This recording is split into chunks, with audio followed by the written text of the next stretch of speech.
नमस्कार दोस्तों, कैसे हो आप सब। ऐसे कंस्ट्रक्शन में स्वागत है आपका।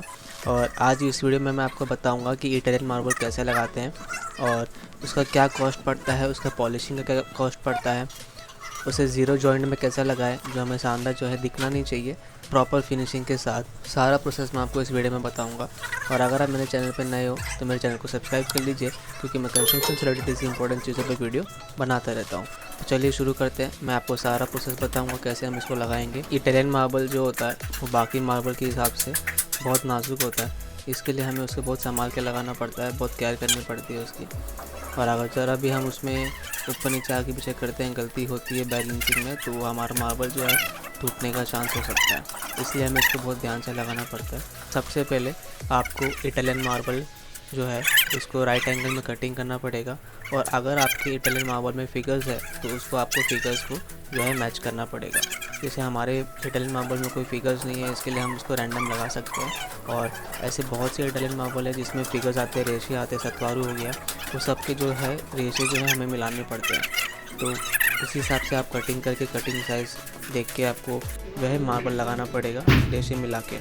हमारे में नहीं है, इसके लिए हम इसको ऐसे लगा सकते हैं डायरेक्टली।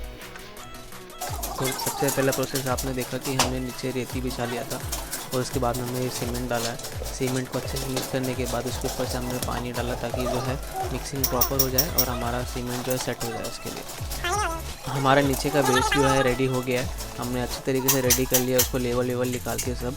अभी हमारा लगाने का काम है। तो लगाने के लिए हम वाइट सीमेंट पानी बना रहे हैं। हमने सीमेंट जो लिया है वो बिरला वाइट सीमेंट यूज़ कर रहे हैं उसमें हम। तो आप जैसे देख सकते हो कि हम कितना आराम से इसको उठा के लेके आ रहे हैं। 4-5 लोग मिलके इसको उठा रहे हैं ताकि कहीं से भी ये बैलेंस आउट ना हो और हमारा पत्थर जो है टूटे ना। और लगाने से पहले जो पत्थर के पीछे आपके इटालियन मार्बल पे फाइबर लगा होता है उसको प्लीज़ आप ऐसे कटिंग कर लीजिए।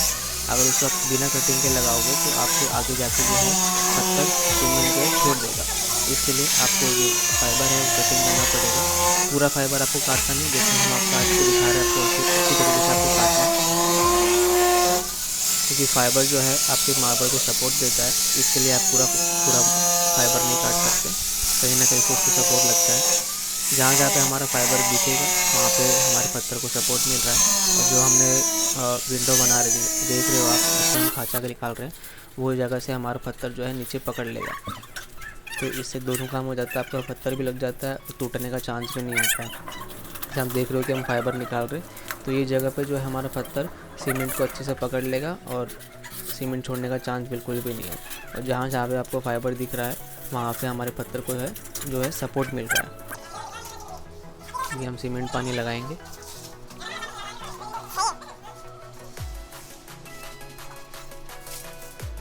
एकदम अच्छे तरीके से हमें लगाना है सीमेंट पानी। और हमने पत्थर का जो साइज़ लिया है वो 1500 बाई 2000 का है, 1500 बाई 2000 mm का।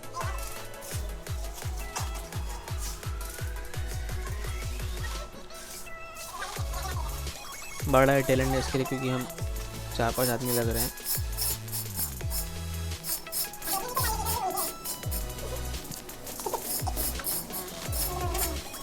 एकदम ध्यान से आपको गोजी करके सीमेंट पानी वापस डाल के फिर इसको अभी हम लगाएंगे।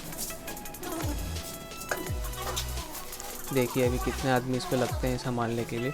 कहीं से भी अगर हमारा पत्थर ऊपर नीचे होता है, बैलेंस आउट होता है, कहीं से भी पकड़ हमारी ढीली होती है तो पत्थर टूटने का चांस होता है। अभी हमने एकदम अच्छी तरीके से उसको लगा लिया, बस सेट कर रहे हैं उसको राइट एंगल में, ताकि हमें जो है आगे का पत्थर का चाल जो है बराबर मिल जाए। पत्थर को बहुत संभाल के लगाना पड़ता है। जैसे आपने देखा कि हमने 5-6 आदमी लगा के फिर बाद में उसको आराम से रखा है। बहुत ध्यान से, ये ग्रेनाइट और नॉर्मल मार्बल के हिसाब से बहुत नाजुक चीज़ है, इसके लिए हमें इसे बहुत ध्यान से लगाना पड़ता है। और जैसे आपने देखा कि हमने ऊपर प्लाई लगाया था, पहले प्लाई का टुकड़ा, वो इसके लिए ताकि हमारा पत्थर बीच में से बेंड ना हो। तो हमने पहले पत्थर में इसके लिए लगाया ताकि हम ट्राई कर रहे थे हमारा पत्थर जो ज़्यादा नाजुक तो नहीं है, अगर ज़्यादा नाजुक रहेगा तो प्लाई से सपोर्ट मिल जाएगा। तो हमें लगाने के बाद मालूम पड़ा कि हमारा पत्थर थोड़ा मजबूत है, तो हम बिना प्लाई के इसको सपोर्ट के भी लगा सकते हैं।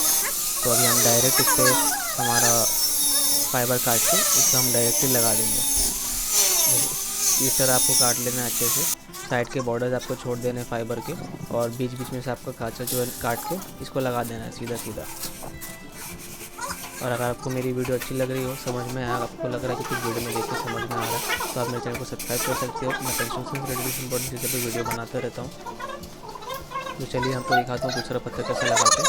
अब दूसरा पत्थर लगाते वक्त देखना कि हम सबसे पहले धार पे क्या करेंगे कि हमारा जो 2 पत्थर का जॉइंट आने वाला है उस पर हम कबाई करके लगाएंगे। जो हमारा टीनेक्स होता है, टीनेक्स से कलर मैच करके उसको हमको लगाना तरीके से। पहले हम उसको अपना फाइबर निकाल के फिर आपको मैं दिखाता हूँ कि कैसे हम इसको करेंगे प्रोसेस आगे।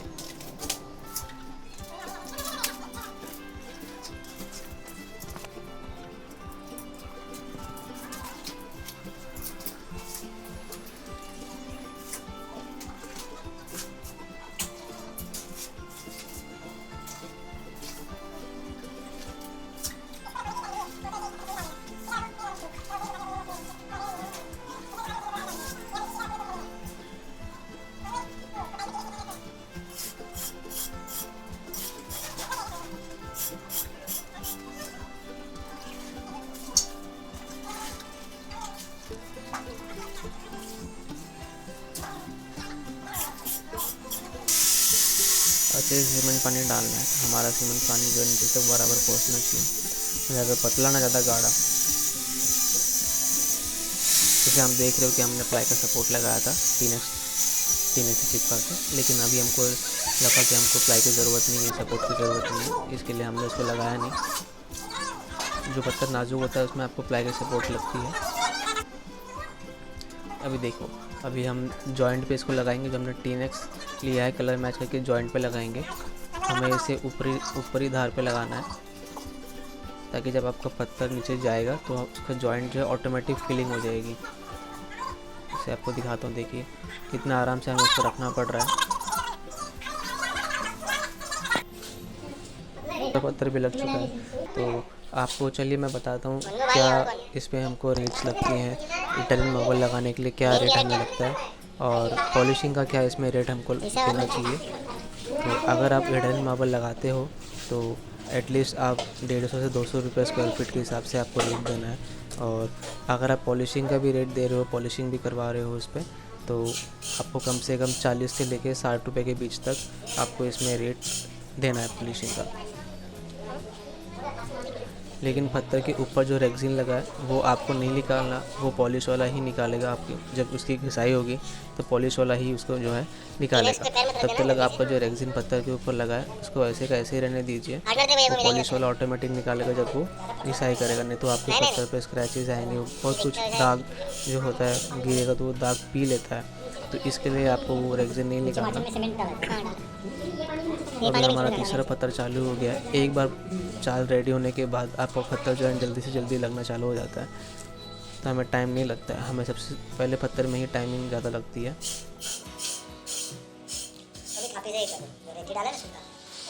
उसके पानी डालेंगे।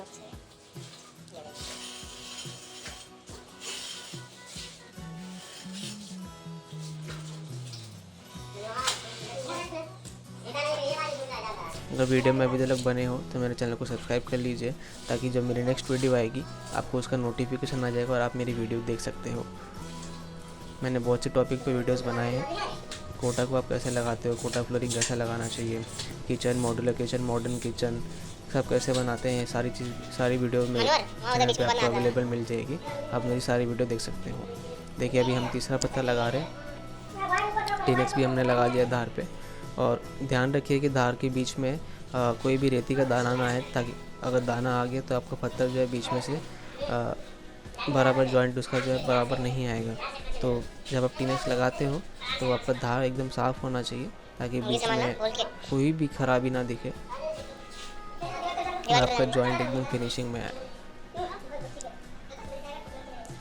देखिए हम देख सकते हो कि हमने जॉइंट एकदम प्रॉपर रखा हुआ है। कोई भी इसके ऊपर पैर नहीं रख रहा, ना कोई मिट्टी है वहाँ पे, ना कोई रेती है वहाँ पे। कितने आदमी इसमें लग रहे हैं, बहुत संभालना पड़ता है टाइम वहाँ पर लगाते वक्त।